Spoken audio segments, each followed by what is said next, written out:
we bring them the nature, they bring their experience. Welcome, neighbors, to Hometown Earth, the podcast that brings a down-to-earth approach to all of your sustainability questions. I'm your host, Lena Sanford, here on the Believe Podcast Network, the #1 podcast network for professionals. Here, we believe that everyone can change the world. Do you believe? I'm a Midwest gal with big dreams to discover what it takes to reduce my impact on this beautiful place we call Hometown Earth. Join me every Tuesday as we navigate what actions we can take, big or small, to make a positive impact in your life and the lives of your neighbors on Hometown Earth. Hello, neighbors. I've painted a picture in the last few episodes about getting out in nature, like physically getting out there and seeing the landscape of Mother Earth. However, spending time with nature doesn't always have to be outdoors. This is especially true for those who have limited or no access to the outside world, such as youth at risk, people with disabilities, the elderly, or just those living in urban communities where it's not close by. In comes the Nature Connection. The Nature Connection was founded in 1983 and aims to improve the well-being of individuals and communities through therapeutic use of nature by bringing the outside inside through plants, animals, and natural materials to people in its service area of Middlesex County, Massachusetts. So this means they create habitats inside for people to really immerse themselves and get that hands-on connection with nature. The Nature Connection values this human-nature relationship and strives for a world in which the benefits of nature are accessible to all, regardless of location, personal abilities, or socioeconomic status. They connect individuals with nature's capacity to heal, teach, and create joy. Today, you'll hear from the Nature Connection's Program Director, Taylor Eagan. At work, she focuses on designing and evaluating accessible and therapeutic programs utilizing plants and animals for people of all abilities and backgrounds. She is a biologist, animal welfare advocate, educator, gardener, and humanitarian. And I can't wait for you to hear Taylor tell us about the animals and people and connections that they are able to facilitate at the Nature Connection. So without further ado, let's meet Taylor Eagan. Taylor, thank you so much for joining us here on Hometown Earth today. Tell us more about how you got started with the Nature Connection and what your favorite part of your job is. Yeah, sure. So I came to the Nature Connection almost 5 years ago now. My background is much more animal care and welfare, especially exotics, reptiles, that kind of stuff, but always had a little bit of environmental education mixed in with that along the way, zoos, wildlife centers, that kind of thing. And then came across the Nature Connection, and it was just this amazing blend of animals and people and plants. A huge hobby gardener, so that made its way in there as well. And it's everything, right? It's who we are as people in all the different shapes and forms that we come in, and it's nature, everything about it. So that was the draw for me. Coming from a background of zoos, having done environmental education in zoos, that setting where people come to you, then kind of learning about the Nature Connection and realizing, having that kind of duh moment of like, well, of course not everyone can always get to a zoo or a botanic garden or the beach or the mountainside or wherever it is. And so having an organization out there that brings that to people on a regular basis, I think that's one of the other amazing things, is really being able to create those repeat connections, those sustained connections. Yeah. Well, so, the Nature Connection, it kind of is self-explanatory in a way, because, you want to build that connection with nature, but if you don't mind, just tell us a little bit about who you do serve and what that connection means to them, because like you said, it's more than just like physically getting out and going into nature. Absolutely. So our mission at the Nature Connection is to improve the well-being of individuals and communities through the therapeutic use of nature. And then we specifically really seek out partnering with other organizations and facilities that are serving individuals that, for whatever reason, it's some kind of safety, health, behavioral, whatever it is, they're living in some kind of facility where they do not have access to the outdoors, just on their own terms kind of thing. So we go into memory care units for seniors with dementia. We go to group homes for kids with histories of trauma, kids that are in the system. We go to like after school kind of programs for low income families and communities. And we go to day centers for people with disabilities. So, and like, again, all of these people have something that is very much limiting their ability to just go outside and take a walk or have a pet or sometimes even just a houseplant. And so they really, really lose that connection. So then that could probably speak to why do y'all see accessibility in nature as so important to these people? Yeah, I mean, it's who we are, right? We're a part of it. This is our planet, our home.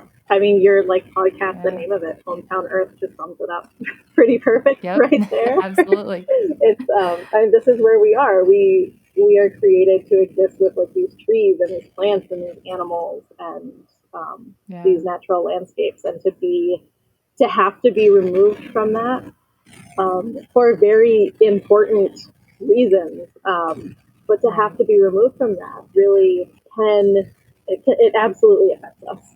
It affects our psychological well-being and physical as well. That definitely plays into it. Being able to get up and move around, go outside, but just the psychological, the mental well-being that comes from just being around nature. Yeah. I love that, I saw somewhere that said, we bring nature, nature does the rest. So I really love that, because you really are letting nature do its thing and touch these people's lives. And I think that if anything, people who don't readily have access to these outdoor spaces would be even more immersed in the programs that you're doing, something that a lot of people usually do take for granted when they, can easily walk outside and go just sit outside on a park bench even. So what's kind of been the most rewarding part of seeing this connection with people? And, if you want to speak to even then some of your programs and the different types of ways that you make that connection with people. Yeah, absolutely. And connection is such the right word, because it brings to mind this idea of being individual, being an experience, really evoking your own personal relationship with that nature. So in our programs, we really focus on a sensory exploration of nature. It's not that someone standing up in front of a group kind of talking about the really cool animal adaptations and the really cool botanical facts of this tree and how instead we're bringing in the bark and the leaves and the acorns and seashells and pine cones and fibers from all different animals, and just getting to explore. It's bringing in a tub of sand and just getting it wet, a little bit, like an inch of water, some seashells, some sea glass, get in there. And someone we have folks in our programs who have never been to the ocean, and they just get to sink their hands into that, and they get to play, right? You get to play with nature. That's such a fundamental thing that we don't think about, but to really have that time to just be and experience based on ourselves, what stories or memories or personal connections are our participants bringing to the table when those experiences happen. We bring them the nature, they bring their experience, and they get to build on that. They get to make connections with themselves, with their environment, with their peers through that interaction with nature. Yeah, I love that. And, I think one thing that's so important is something that I've been trying to convey is how we can see ourselves so much in nature if we just spend time with it. And so I really love, the staff you have on as the program animals. Y'all call them staff. So tell us a little bit about the staff, if you will, and how these particular animals help the people that y'all serve. Absolutely. Animals are such a cool element of therapeutic work. They're Yeah. so dynamic, so like immediately responsive to what our participants are doing and feeling and experiencing in that moment. And there's definitely that like element of unconditional love in there as well. Um, Yeah. but yeah, we've got a couple that live with us in our office space. We've got Albus, the corn snake, like Albus Dumbledore. Oh my He's gosh, that's the great. friendliest snake I've ever met. A true ambassador for his family. But we've got a couple other animals in the office as well that we've been able to put a little bit of a spin on having them there. We acquired two chinchillas over the Oh my COVID god. period, who were not super great at being handled with people. Like Really? they didn't want to be pet. They didn't want anything to do with us. They had been living in a home with small kids, small dogs, like a lot going on, but it wasn't fun Yeah. for anyone involved. Yeah. So we started having some of the teenage girls. There's a couple of group homes in the area right around where our office is, and they started coming in to volunteer with us. I mean, they're animals; they need 24/7 care. So Absolutely. um, every Monday through Friday, we have someone come in, and they help like clean it out, get them food, get them water. And Yeah. especially with the chinchillas, we were really working on socialization. Yep. We needed some kids to come in and grab them and hug them and love them and spoil them with Right. treats and toys and all of that. So they came in last summer, and we were able to hold them. We put it up on Instagram the first day that we were Oh able my to like gosh. get both of them and hold them, and that was a big day. So I love the that. work has continued with those guys. We're starting to work on maybe a little bit of training, getting them maybe to like Yeah. come more to us rather than us grab them. But Nice. And that's sushi and soy sauce, if I remember that is, correctly. That's so fun. I feel like that just adds another element of personalization to that connection. I just, it's really neat.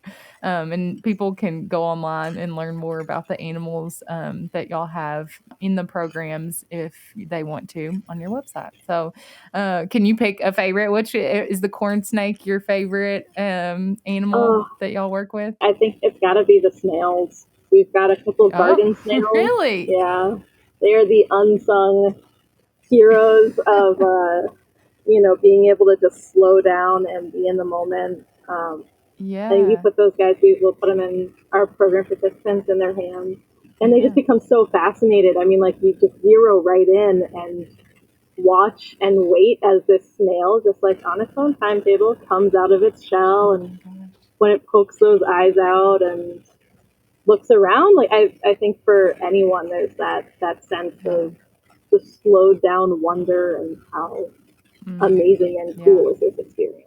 Yeah, I think that's a huge thing is like, going at nature's pace. And the snail is a perfect example of it's just getting where it needs to be without any rush. Yep. That's a age-old story there.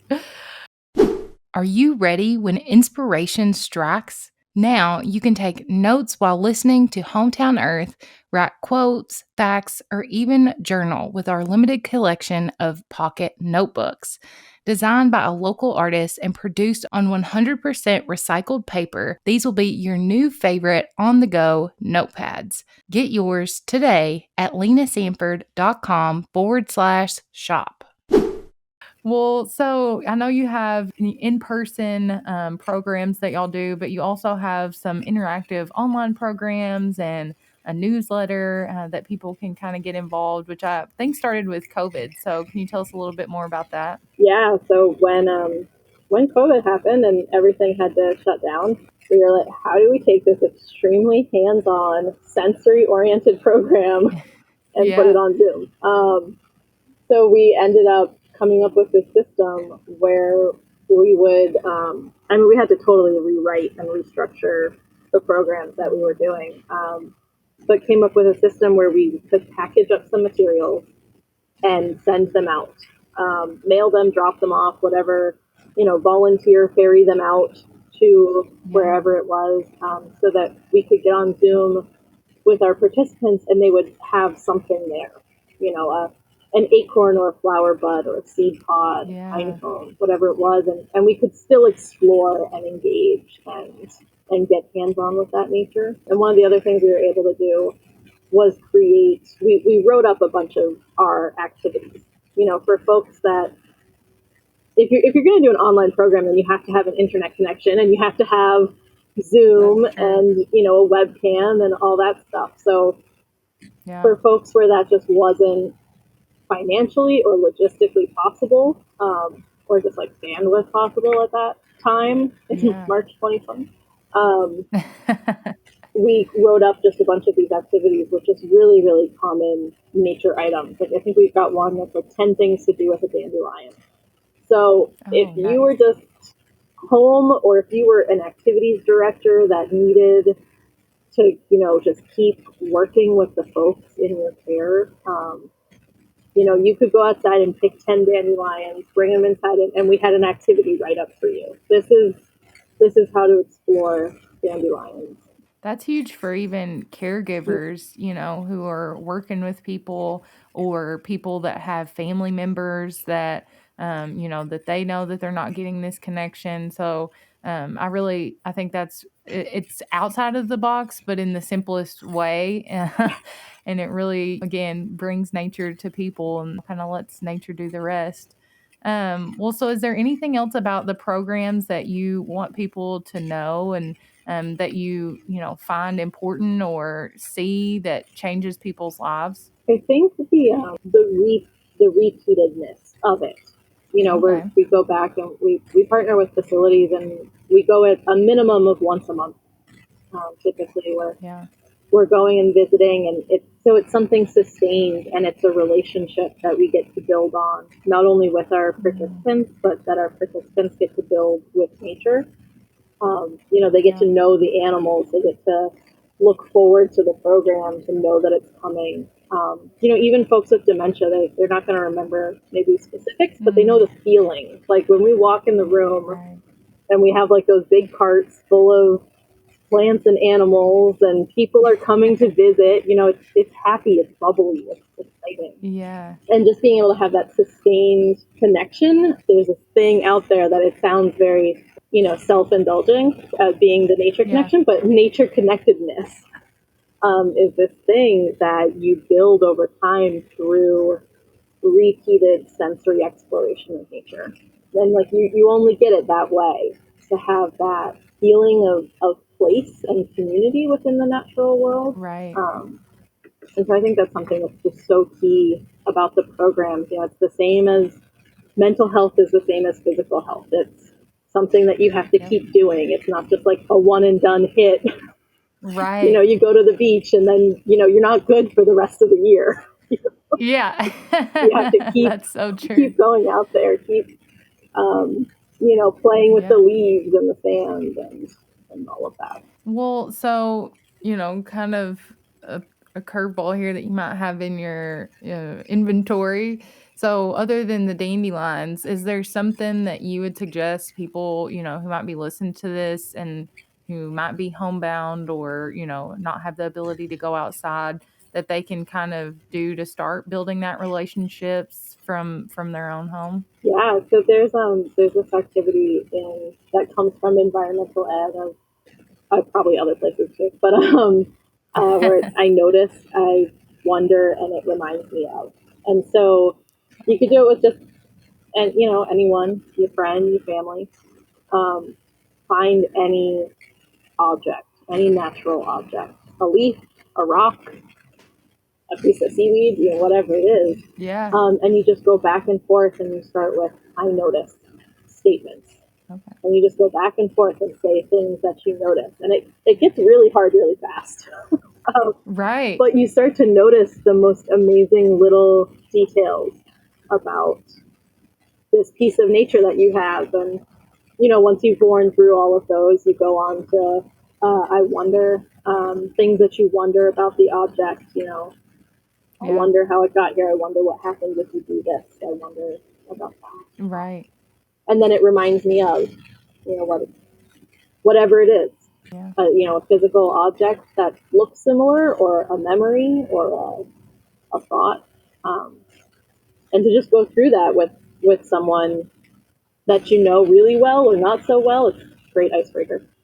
Yeah, I like that. I was gonna say, I have my rock that I keep on my desk with me, and that's actually even a good way for me. I pick it up during the daytime and just kind of have it in my hand, and that's an easy exercise that really anybody can do to just kind of ground themselves for a moment and kind of take a step back, like you said, get that slower pace and realize something about nature. Well, so how can people get connected with the Nature Connection, whether that's locally or elsewhere? I know that you have a donation button as well. Absolutely, we do have that donation button. It's a great program. I highly suggest people just take a minute and either donate or get involved. So yeah, so we do have that. We also, you can sign up for a monthly newsletter. On our website, there's a spot to do that. And then if you live near us, we're Middlesex County, Massachusetts, is where we serve. So if you're in the area, we always need volunteers. Volunteers really help us deliver our programs, that they let us get, very hands-on and interactive with our participants. Because we're talking about people with safety, behavioral health concerns. We can't just hand over natural materials that can go in your mouth that you can poke people with. I always say anything can be used inappropriately with enough creativity, and we see a lot of creativity. So we need that high ratio of volunteers on our program. Yeah. Just to help guide those interactions with our participants, and be there to witness their stories and their moments. And other than that, we're just in this one county in Massachusetts, but everywhere has nursing homes and group homes and departments of conservation and recreation at your state level, and Audubon societies that are working on accessible trails, places that need volunteers to refill bird feeders, or to donate a seashell collection, or even better, come in and talk to people about your seashell collection, go through it with them. Yeah. Someone to volunteer to do flower arrangements or anything like that. They all fit into this bigger idea. Yeah, that's a wonderful, call to action there, is just kind of get involved wherever you are and see, how you can make nature more accessible to people. Because once people build that connection themselves, it's honestly a call to try to get other people. That's what I'm doing. What I'm doing right now is trying to get people to get out there and make that connection, or help others who might not be able to physically outside. So I really appreciate all the work that y'all are doing, and really look forward to seeing more of y'all. I know on your website I can see just the joy in people's faces, and there's tons of videos and everything like that, so people can check that out. If you want to let us know what the best way to connect with, is that the website, is that on social media? If you want to sign up for the newsletter, then you get all of our information. There's usually a program story on there as well, so you get one of those really impactful moments. We are on Instagram and Facebook. So if you want the pictures of the animals and the beautiful pictures of flowers and landscapes, follow us. Well, thank you so much, Taylor. I really appreciate it. Pet that albus for me. Oh, absolutely. I hope you enjoyed this episode of Hometown Earth as much as I did. Let us know by rating and subscribing so you never miss an episode. New episodes drop every week on Tuesday. Head to the show notes, linked in the episode description for more details, and let us know in the comments what you want to hear next. You can find us on iTunes, Spotify, Google Podcasts, or anywhere you listen to podcasts. And you can find more about the podcast on Instagram at Hometown Earth or connect with me personally at Lena Saintford. We all know change needs to happen, so let's get started right here at Hometown Earth.